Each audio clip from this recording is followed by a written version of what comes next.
Hello, bonjour. Aujourd'hui, on va parler du prince Joachim du Danemark, le frère du futur roi du Danemark.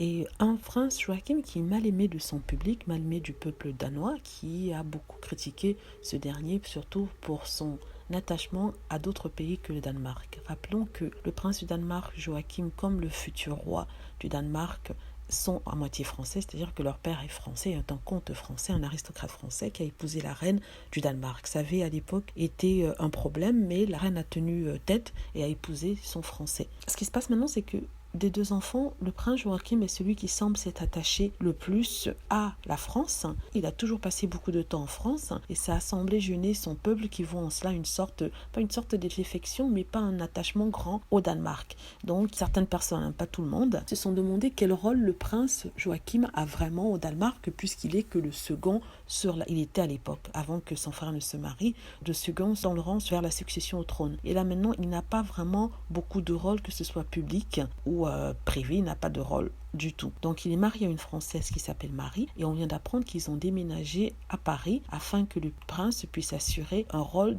d'attaché à la défense au gouvernement danois. Donc il a pris ce rôle-là suite à une formation militaire de 9 mois qu'il a suivi à Paris et plus précisément à l'école militaire. Donc c'est en fait un rôle qui permettra de renforcer la coopération entre la France et le Danemark sur des sujets de sécurité. Donc c'est un rôle qu'il a pris pour 3 ans et un rôle qu'il fera sans salaire parce qu'il ne sera pas payé.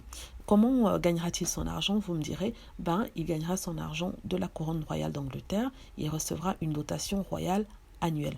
Donc je disais qu'au départ, le second fils de la reine n'était pas, je ne vais pas dire trop aimé, mais il est beaucoup critiqué au Danemark. Il ne peut pas être roi, mais il ne peut pas faire plus que son frère. Il sera toujours dans l'ombre de son frère. Du coup, il se cherche sa propre voie. C'est vrai que c'est difficile, peut-être trop tard quand on a 51 ans, mais je ne crois pas. À tout âge, on a toujours de se remettre en question. Et dans ce cas-ci, il a trouvé sa réponse dans l'armée. Comme ça, il va pouvoir contribuer de façon effective au Danemark. Donc, il commencera le 1er septembre 2020.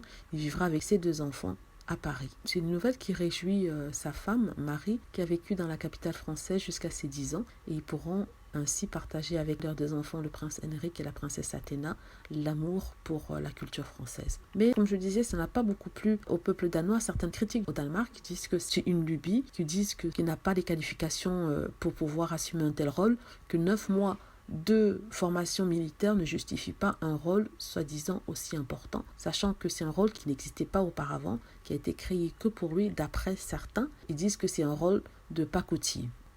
Sincèrement, je ne sais pas s'il pourrait faire d'autres. Il était né pour être le remplaçant de son frère au cas où. En même temps, il a besoin d'un poste, il a besoin d'une vie, il a besoin de faire quelque chose d'intéressant dans sa vie. Il a choisi ça. Je trouve que c'est trop facile de critiquer. Voilà, c'était une petite vidéo sur le prince du Danemark, le prince Joachim qui a épousé une belle Française qui décide de s'installer à Paris avec sa famille. Cette situation nous rappelle un tout petit peu celle du prince Harry, mais sans la même intensité. C'est-à-dire qu'on n'a pas les gens qui le détestent et qui le suivent partout où il va et qui commencent à regarder dans ses finances comme c'est le cas avec le prince Harry ou Meghan Markle. Voilà, merci d'avoir écouté. N'hésitez pas à cliquer sur like si vous avez aimé la vidéo. N'hésitez pas à laisser des commentaires aussi et à vous abonner pour plus de vidéos. N'hésitez pas aussi à cliquer sur la petite cloche afin d'être averti lorsque je poste une nouvelle vidéo. Merci.